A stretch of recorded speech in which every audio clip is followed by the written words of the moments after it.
Hello, my name is Andrew Miller. I am 38 years old, and I'm going to give a short testimony of my life up to the present per request from David Ennis. Hey, David. Um, so,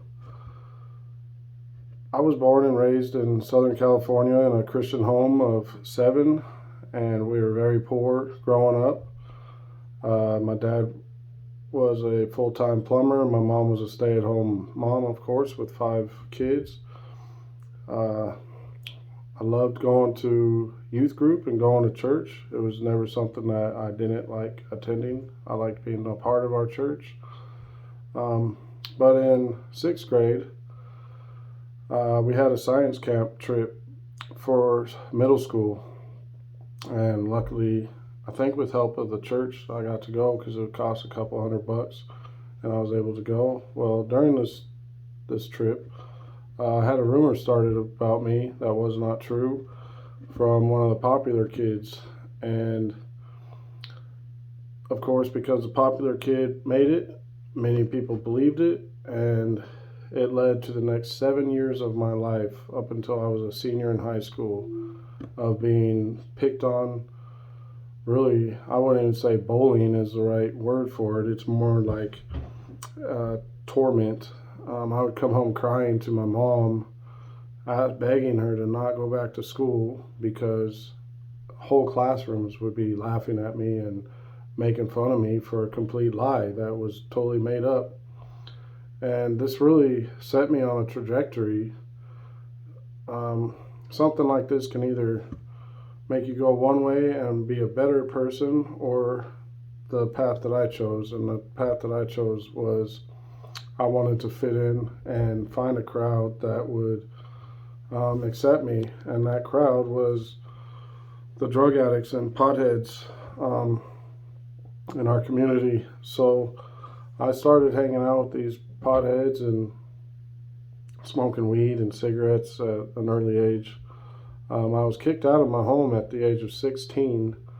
I was a very hard son to raise. I was very disrespectful to my parents. Said things that I wish I could take back.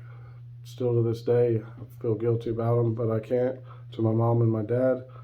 My dad was a hard man to love and obey, which I didn't. So I ultimately got kicked out at 16. When I was 13, I'll back up here just for a minute. When I was in 8th grade, I got my first felony for lighting my middle school on fire. And this led to me being on probation for the next 15 years from other multiple arrests also. So being out of the home at 16, I had my own apartment, still going to high school, got a job. I had to grow up fast, faster than most other people. But this was a time when I was introduced to weed and alcohol and cigarettes, and that led to me doing harder stuff like cocaine and crack at the age of 17. And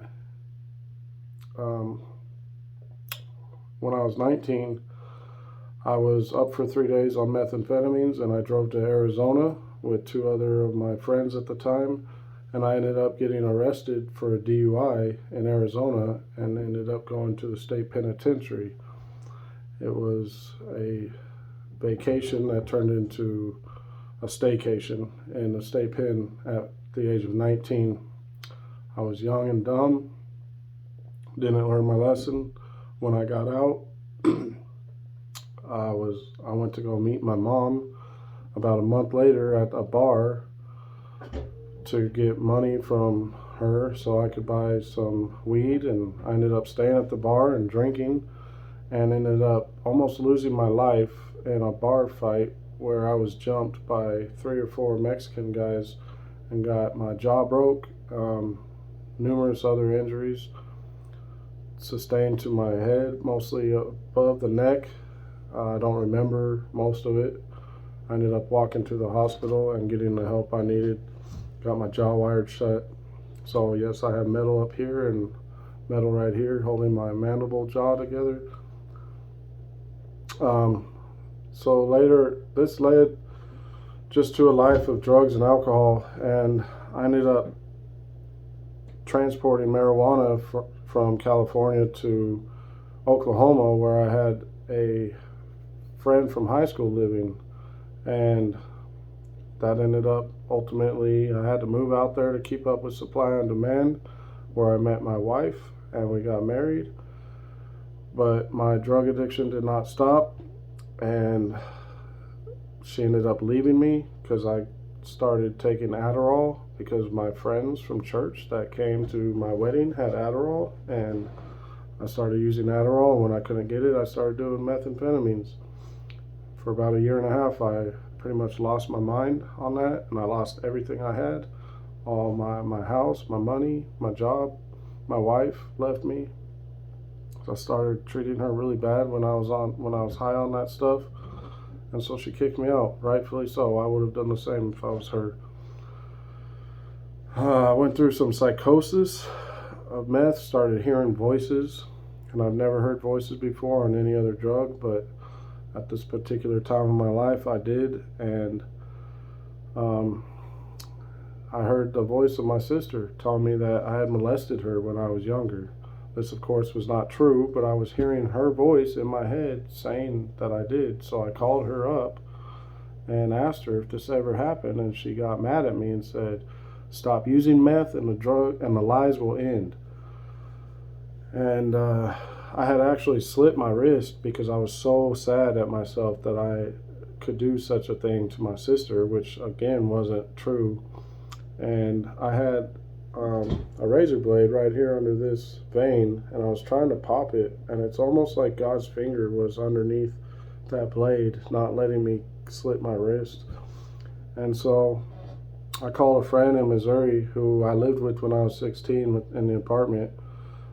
He said, "If you want help, I will get you into the Teen Challenge program, and if you graduate, I will get you a car and I'll help get you established afterwards." So I was thinking I can't get there because the FBI is after me, and I was hearing all these voices in my head, and it took, after about 2 weeks of trying to figure out how to get up to Missouri from Oklahoma, I finally landed on a plane. 2 days later, I entered in Teen Challenge, and I felt like a prodigal son coming back to his father with my head down in shame, but the staff there embraced me, and I felt like I was home again. I was back in church, essentially. But a year of just delving into the Word and really just laying my life back down to the Lord, I felt like He was waiting there with open arms to take me back in. And